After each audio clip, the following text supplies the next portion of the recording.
Hello, good morning to you. Hi, Tado.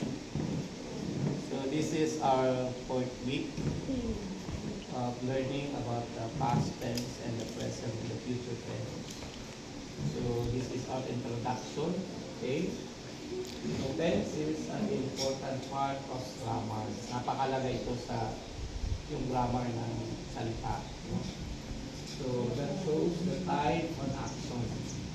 So yung action, yung verb kasi pag ito ay nakalipas, iba yung pagkasalita niya. Yung tulad ng may ed, past tense ito. So, or event in a sense. Yung mga pangyayari. So, ito ay makakatulong sa iyo bilang readers. Pagbabasa mo, maunawaan kung ito ay nakalipas na, o ngayon pa lang nangyayari, o kaya bukas pa lang mangyayari. Ano? So, makakatulong sa iyo bilang nagbabasa at nakikinig. Ano? May nagsasalita. Titingnan mo yung kanyang pronunciation kung talk, o again talking, no? O talking and talk. So, may magkakaiba siya. Ibig sabihin, ang kaulugan nun ay nangyari na, o kaya ngayon, o kaya bukas. So, whether something has already happened, or is happening now, or will happen in the future. So, there are three main types of tense. No, may sasabi na past, present, and future.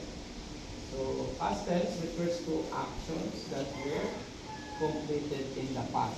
No, pag sinabing past tense, ito ay tapos na kahapon. Ano, nangyari na.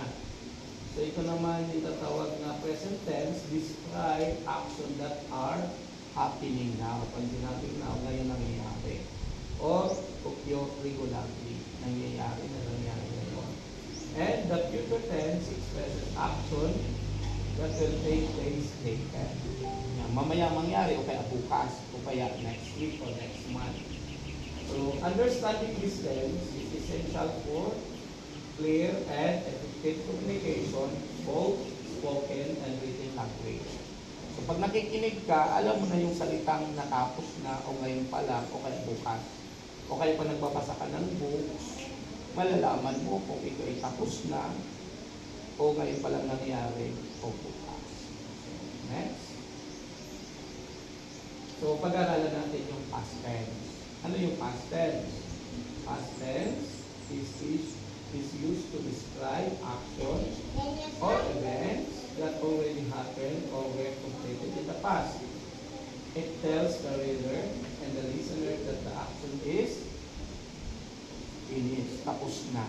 Now, naintindihan mo ba? So, makakakuha ka na ba ng perfect bukas, next week? Ha?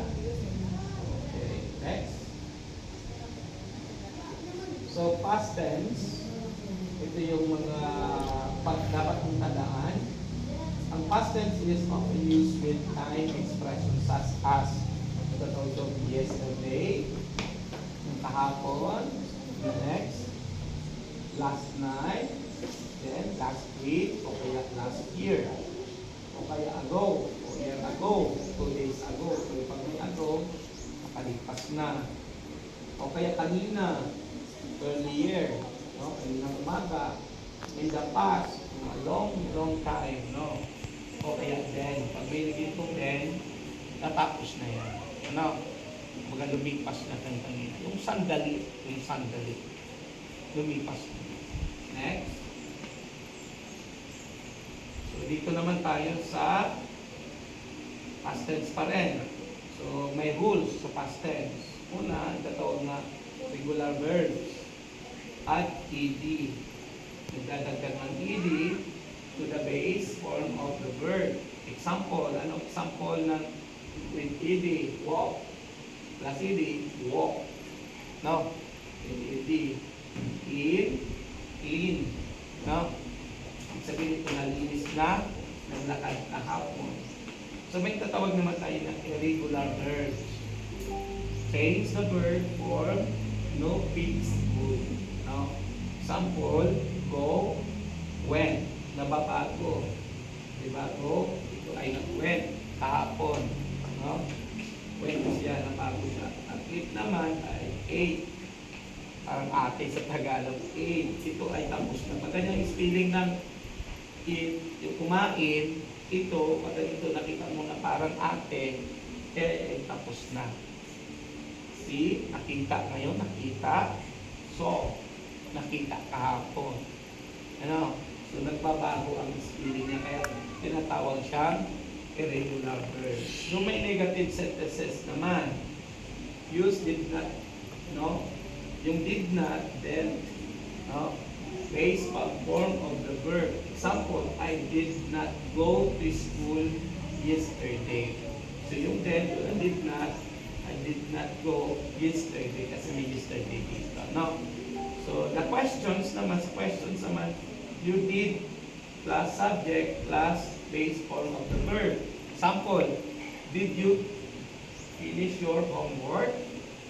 So, may did. Ito ay past tense. Pag present, do you? No. Do you do your assignment today? Yan yung present. Pero pag past tense, did. No, did. Did you finish? So, pag nakita mo ito ay past tense. So, ginagamit siya sa question. So, are you learning? Okay, next. So, ito pa rin yung samples ng past tense.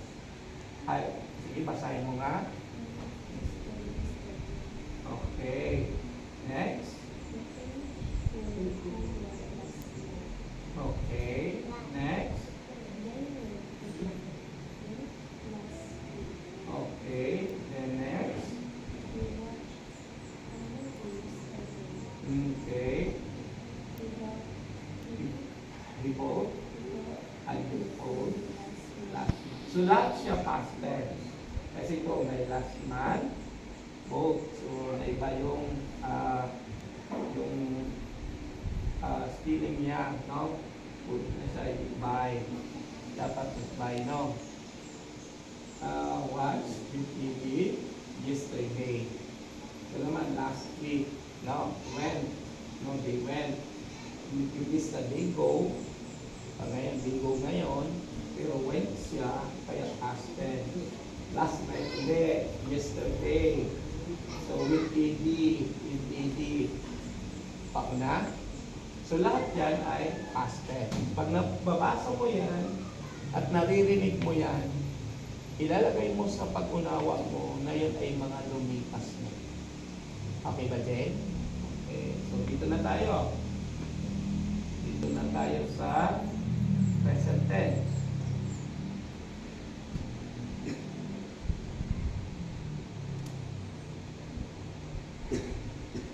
So, present tense. So, what is present tense? Ito yung ngayon. Present tense is used to describe the actions that are happening now, occur regularly, or generally true. Nangyayari ngayon. It shows that the action is current or ongoing. Nangyayari ngayon mismo or ongoing, tuloy-tuloy, no? Na nangyayari. Next. So, a present tense is often used with time expressions such as, yung kanina sabi ko sa iyo, yung now, yung today, at the moment, yung moment, ngayon, always, usually, nangyari yan ngayon, often, or every day, or every week. Okay? Or every time. So, yan ang makikita mo ng mga word na nagsasabi ngayon siya ng lalaki. Next. So, present tense, ang rules, base form of the verb, use with plural subject and I or you. Example, I walk to school. So, nandun yung I. No? O kaya, you walk to school. So, sabi, ang you. Okay? So, ibig sabihin yan, I and you is base form of the verb. So, that is present tense. Add S or ES for the person singular, he or she is it. No? Pag singular, he or she is it. Diba? She walks. Okay, kanina, the sun rises. Kaya may ES. Ito may S. Walks. When may walks, may S is present. Ano? present tense. Present continuous ongoing action. Use an am, is, are, plus verb, plus ing. So, they are studying. Yung study, ing, now. May now pa tayo, di ba? So, may ing. So, pag they are studying now, nangyayari yan ngayon. Hindi yan kahapon, hindi yan bukas. So, what is the negative sentences? Yung negative sentence, yung do not, don't, or doesn't, or plus base form. Halimbawa, he does not like coffee. Pag nakakita ka nito, he does not like coffee, present. Yan. Ano? Present. Hindi niya nagugustuhan ang kape. No? Ganun lang yun. Sa question naman, nagsisimula sa do or does, plus subject, plus base form. Yeah, do you play basketball? Do you eat your lunch? So, ngayon yan nangyayari, no? So, yung ngayon, tinatanong mo siya sa ngayon. Hindi kapon. Yeah. Did you eat your lunch? Kapon yun. Pag ginamitan mo yung do you, ngayon yun. O kaya, you will eat, bukas yun. May pagkakaiba, no? You will play basketball tomorrow, so bukas yun. Pero pag do you play basketball, ngayon yun. Okay? Next. Ano ito yung mga example ng present tense? Pakibasa mo nga. Mm-hmm. Mm-hmm. Mm-hmm. Wait. Okay. After. Kung mapapansin mo dito yung ginamit na I, walk, no? First person, tapos, that is present. Then, it finishes. Now, my ES. Then, on time. So, they are playing plus ing. May now pa. No? So, we watch movies on weekend. So, we watch. We buy snacks, may S. Kaya naging present tense. Okay? Are you learning? Okay, thank you. Next. So, now, meron na tayong past and present. Ito ngayon ay future tense. So, the future tense is used to describe actions or events that have not yet happened but will happen later. No, hindi pa ito nangyayari. Mangyayari pa lang. Okay? It shows that the action is expected or planned in the future. So, naplano ngayon, gagawin bukas. Naplano kahapon, bukas gagawin. Or next week, or next month, or next year. Yun ay future. Okay? Next. Future tense is often used with time expressions such as tomorrow, bukas, next week, next month, next year. Pwede rin next millennium, or later, no? Mamaya na. Soon, as soon as possible, yan, soon, coming soon, in the future, no? Sasagutin kita in the future. Mag-aaral muna ako pa. Tonight, diba? Kahit today yan, pero tonight. Kahit ngayon mangyayari, pero mamaya pa, gabi. So that is future. Kahit yung mamayang gabi, future yan. Kasi hindi pa nangyayari at hindi nangyayari ngayon. Okay ba? Naintindihan? Next. Future tense. Ang roots. Using will plus base form of the word for the decision made at the moment or the action. Halimbawa, naisip mo ngayon, I will study later. I will study tonight. I will study tomorrow. Naisip mo ngayon, pero pinaplano mo siya. Pero mag-aaral ka later, mamaya, o kaya bukas, o kaya tomorrow. Pero ginamitan mo siya ng will, I will. Next, using going to. No, using going to.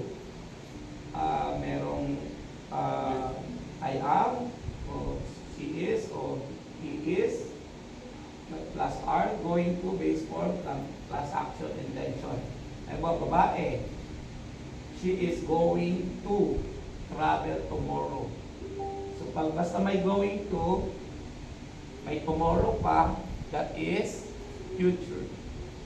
So ano naman sa negative sentences? You will not o I will not. No? Base form, I am, is, are, not going to. Base form, I will not attend the meeting. So pag may I will not attend the meeting, ibig sabihin bukas hindi siya dadalo sa meeting.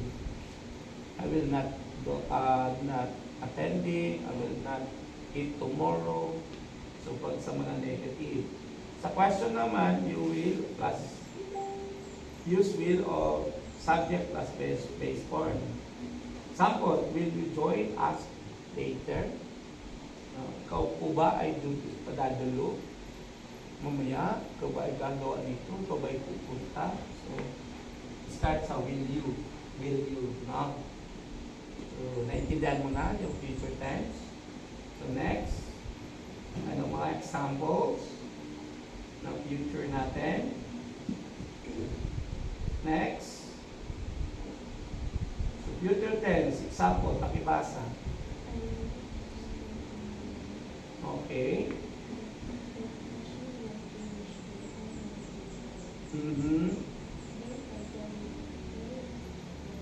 Tonight.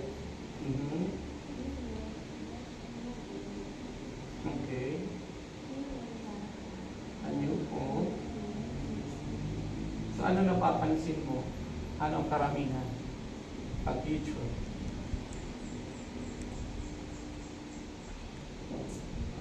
Itong deal. No? Deal. Oh.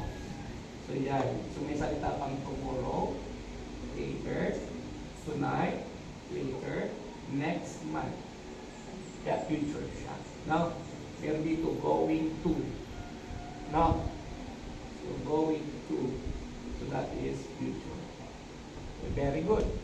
Ano? Prepare ka na ba para sa evaluation and final exam natin, no? I-examine kita kung may natutunan. Ngayon natin ang susunod bago tayo magpaalam sa ating 4th week. So,